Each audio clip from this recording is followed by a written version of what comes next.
Right, so once again, I am back on my long form videos, guys. Yes, Legacy Carpentry once again. And yeah, it's been a minute and a half. Let's not go into why I was absent, but yeah, I'm back and let's get things moving. So, I think we're gonna go back to the basics a bit and then work our way as we go to from basic, intermediate to advanced woodworking and carpentry. And then hopefully I'll give you a bit of knowledge, my tips and tricks, and give you insights of some of the projects that I'll be building in the future and all of that. So yeah, so I wanted to start off things off with a bit of edge banding. I know there's a lot of videos on YouTube about edge banding, but I wanted to do one from my side just to showcase knowledge around edge banding. And yeah, I hope you guys love it. And yeah, it's not too hectic. I'll just be going through the basics of edge banding, types of edge banding, and as you know, guys, there's various ways of edge banding your boards. So yeah, let's go into it, and I'll just be showing you my side of edge banding. So if you guys know a lot about edge banding, drop a comments in the comment section. Don't forget to like and subscribe, and let's keep it moving.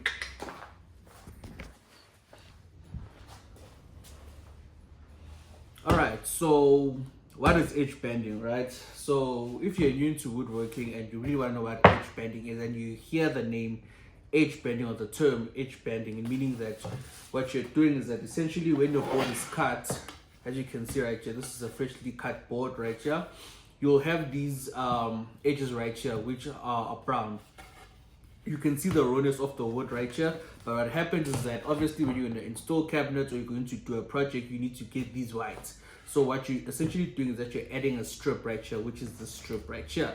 You're adding it so that you have a proper finished look, because you cannot have panels that are not edge banded. They just look horrible and untidy.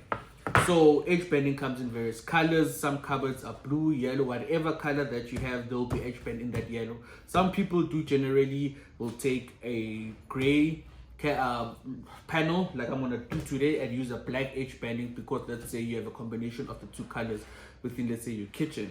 So in this video we're going to just be doing a bit of edge banding.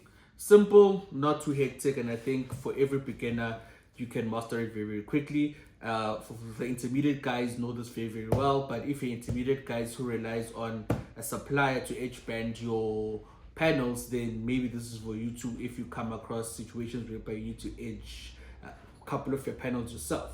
Right, so there are two types of edge bending methods, right? So there's the adhesive glue method right here, and there's the iron method right here. So my father, old school carpenters, used to use these two methods, and even a number of people even today they still use this method. But obviously with technology things have advanced, so there's machinery that edge better.